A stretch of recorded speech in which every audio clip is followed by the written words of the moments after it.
Welcome to Lorebound, a journey through Warcraft's forgotten stories where we're tackling every quest needed for the Loremaster title, zone by zone, from Classic all the way up to the War Within. WoW is massive, and that's over 3,000 quests just up to the Cataclysm expansion. Deep lore, hidden gems, and tons of nostalgia. Most players skip it, we won't. Each episode will cover one zone, its story, core rewards, and what makes it special. It's long, it's tough, but by the end, we'll have the Loremaster title, cool tablet to flex, and the right to say, I didn't just play WoW, I lived it. Our journey in Silverpine Forest begins at the Forsaken High Command, where we're sent to help on the Gilnean front lines. The moment we arrive, we learn that War Chief Garrosh Hellscream is expected. He's coming to meet Sylvanas. Garrosh finally arrives, and from the very beginning, it's clear, he's not happy. He greets Sylvanas with disgust. He has never liked the undead and would rather see us at the end of his axe than standing beside him in a war. But the Forsaken are powerful, and their strength can't be ignored, not even by the War Chief. Therefore, Sylvanas called him here to show him something important. Something she believes will prove that the Forsaken are not just dead husks, but a true people with future. She reveals the Valkyr, mysterious beings once tied to the Lich King, now serving her. These Valkyr can raise new Forsaken from the dead with perfect success. This would mean the Forsaken could grow in numbers again. But Garrosh is horrified. He calls the practice disgusting, saying it's no better than what the Lich King did. In his eyes, rising the dead is a dark path that defiles nature and dishonors death itself. He warns that one day we all must answer to the true Maker. Therefore, Garrosh storms off, leaving behind Warlord Cromosh to watch over the Forsaken and report back if things get out of hand. There's no time to rest. The Gilnea's Liberation Front launches a sudden attack on the camp, and the target is Sylvanas herself. The rebellion should have been crushed by now, but the Gilneans are stubborn and angry, and they keep striking from the shadows. Therefore we rush to the front lines to protect our Dark Lady and crush their assault. We do what we do best, cut down rebels and push them back. Meanwhile, the Royal Apothecary Society needs help once again. Their plague, the Blight, was nearly perfect, but after the Wrathgate disaster it's now heavily restricted. But that doesn't mean they've stopped working on it. Therefore we're sent to gather more materials, which usually means guts, bile, and anything else disgusting enough to boil into a flask.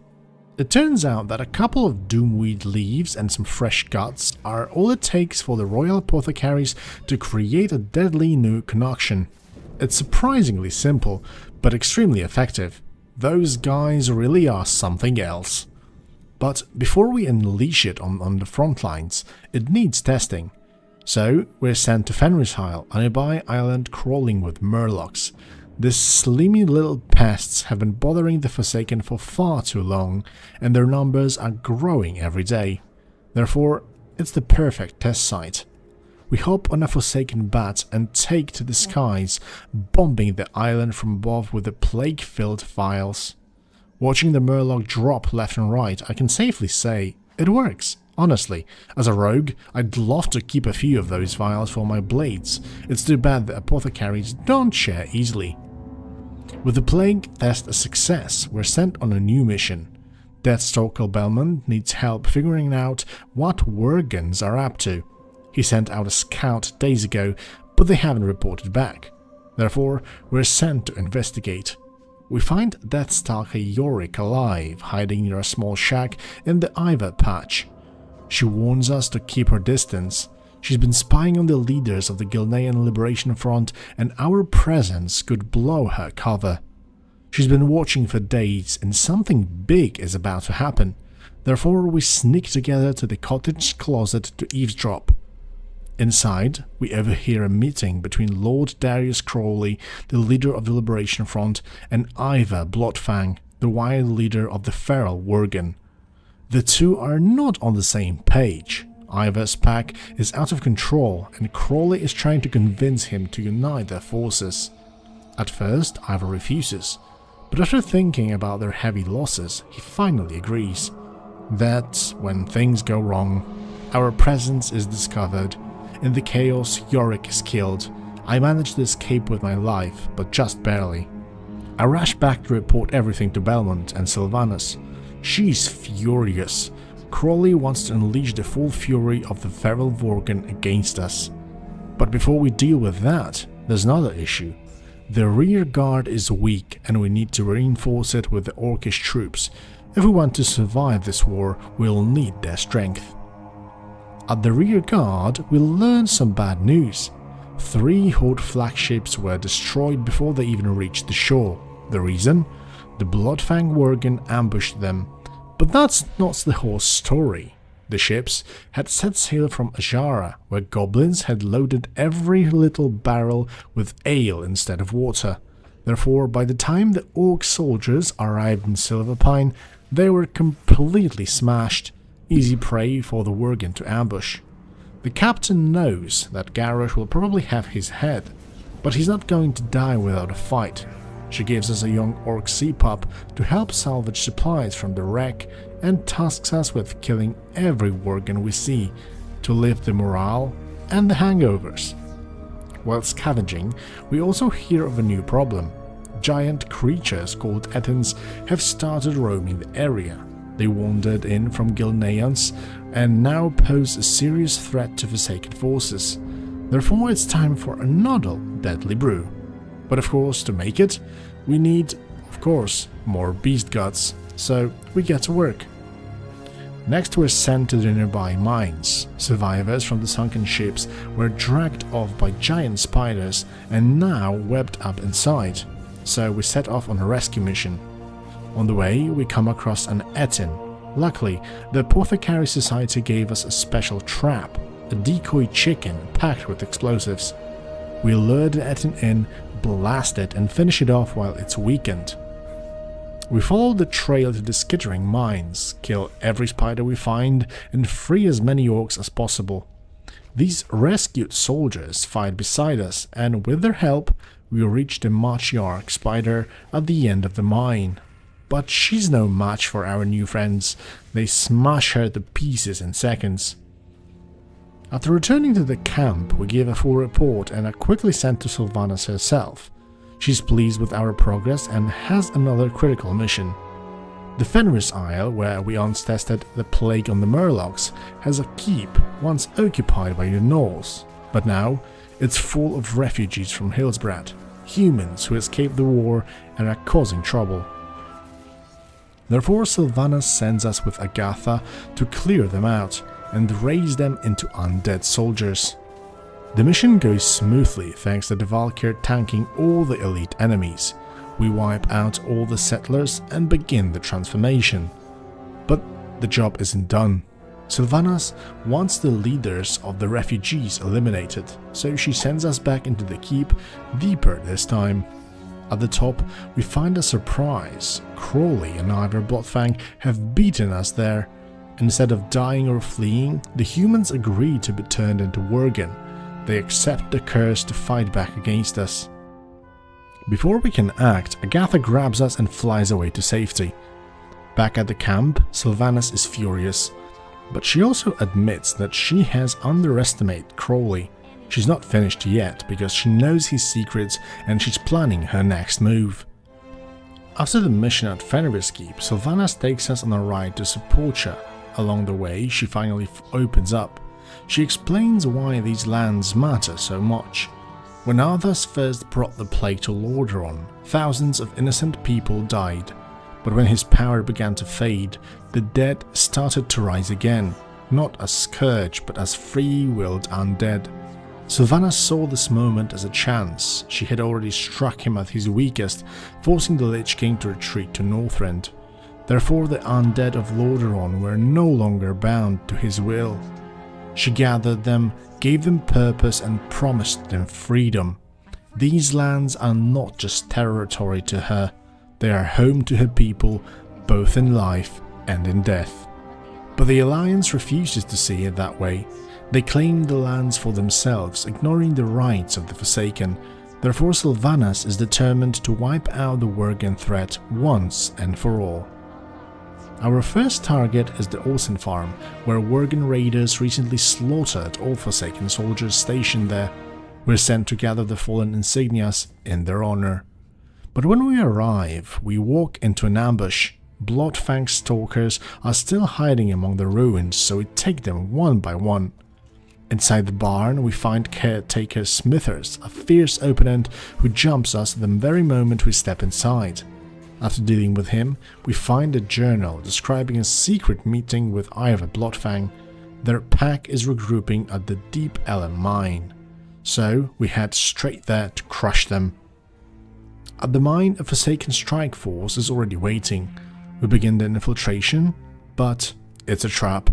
An explosion rocks the tunnels and the entire squad is wiped out. We barely survive. But before we can report back to Sylvanas, we face another problem. Worgen forces from the Fenris Isles are swarming the shore. The area is a mess. Orc soldiers are half dead, wounded and scattered. Therefore we force some ale down their throats to revive them and start killing off the Worgen scouts pushing in from Hillsbrad. Then the main Worgen army begins crossing Lordamer Lake. We rush to the dock, jump into a hold cannon and unleash fire. The cannon tears through the Worgen ranks until the lake runs red with their blood. With vengeance completed, we return to Sylvanas. She's furious, once again, about the failed mine mission, but she admits something. Crawley outsmart her again, and she won't make the same mistake twice. So she begins planning something in secret. For now, she can't tell us what it is. She sends us to the Forsaken front lines in Gilneas to help establish a foothold. Once we arrive, we're thrown straight into battle against the Worgen rebels. The fighting is brutal. We recover the FCD, Forsaken Communication Device, which will help restore long-range contact across Gilneas. We also face one of the toughest foes yet, a massive Etin that's been terrorizing the camp. The fight is long and brutal, but we manage to bring the beast down. It's easily the strongest enemy we have faced so far. All of this, however, is just a distraction. The Worgen stalkers are circling the Forsaken camps, watching. Therefore, we must follow every order to the letter, keeping our heads down so they don't suspect a thing. We're sent on a mission across Gilneas to check in on the Forsaken outposts, but each base we visit is already destroyed. It becomes clear, when communication was lost, the Forsaken forces were picked off one by one, isolated and overwhelmed. At one ruined camp, we find a surviving Forsaken captain. He tells us what has happened. Stormwind sent reinforcements. That's how Gilneas fell. The Forsaken never stood a chance against a surprise attack backed by Stormwind's might. Therefore we investigate further. At a nearby chapel, we find and kill Sergeant Pietro Zarin, recovering a sealed order straight from Stormwind. It explains everything. The 7th Legion used a submarine to secretly land an elite squad. Their mission was to secure the chapel and destroy the Forsaken fleet before the full Stormwind armada arrived. But it gets worse. Our communicator buzzes. The Forsaken Commander Center is under attack, and we have already lost it.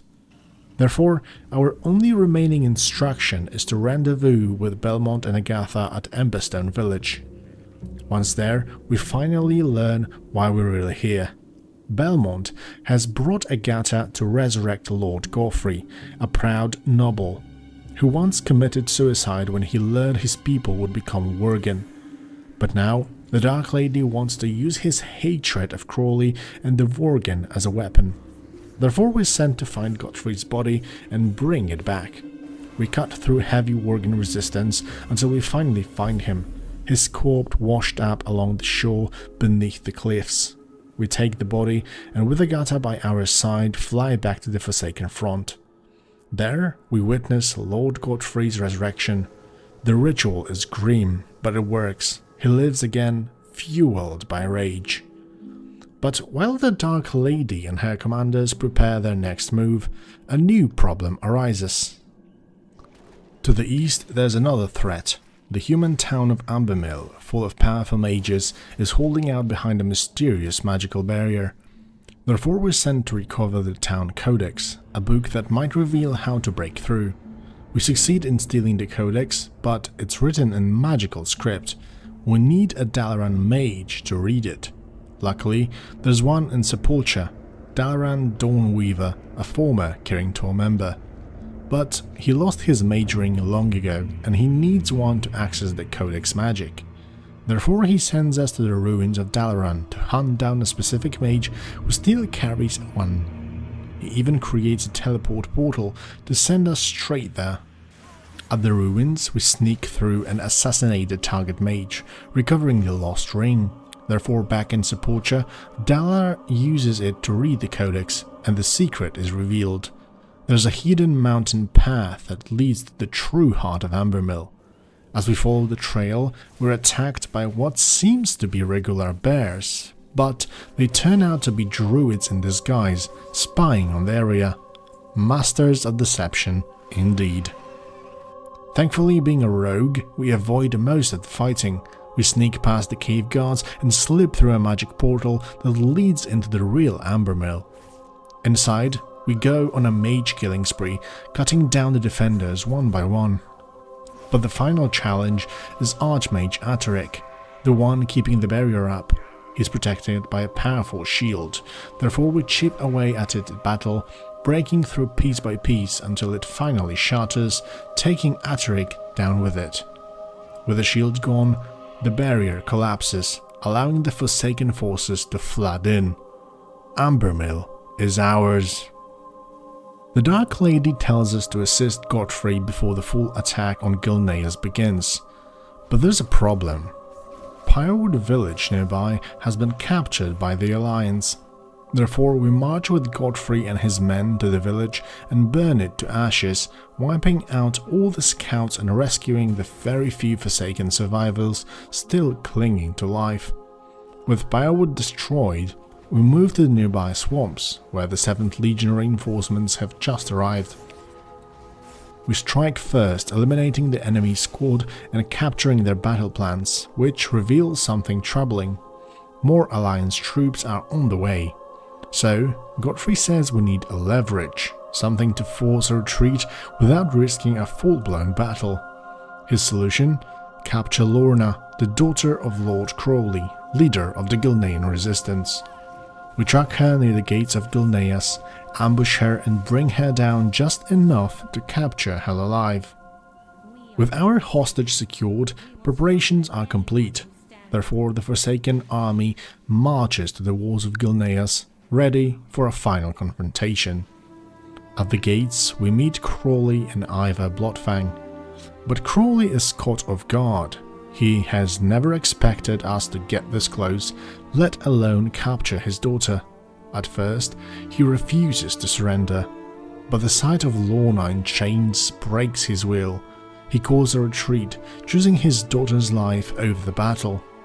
Ivor is furious, accuses him of being a traitor and vanishes back into the city alone. Godfrey smirks, then releases Lorna, letting her run to her father's arms. They both disappear through the gates. Then, everything changes. The very moment Sylvanas declares victory, Godfrey turns and stabs her in the back, killing her instantly. We're stunned. Cromwell reacts first, shouting and attacking Godfrey in rage. Therefore we draw our daggers and join the fight. Godfrey and his two mage allies are strong, but no match for our combined strength. Therefore they retreat, fleeing into the ruins of Shadowfang Keep for shelter. Cromwell doesn't waste words, he just roars, "Fix her!" The Valkyr bound to Sylvanas by dark magic hear his command. So they sacrifice themselves to bring the Dark Lady back from the dead. And I can't help but wonder, what if they hadn't brought her back? What if Sylvanas truly died here? Would the future of Azeroth have looked different? Maybe we could have avoided certain expansions altogether, I would say. But The war isn't over yet. We have won a battle. Sylvanas must return to the Undercity to recover and plan, so in her place she sends us to the Hillsbrad foothills to continue the Forsaken campaign. Our new mission: destroy the enemies of the Forsaken and help claim all of Lordaeron.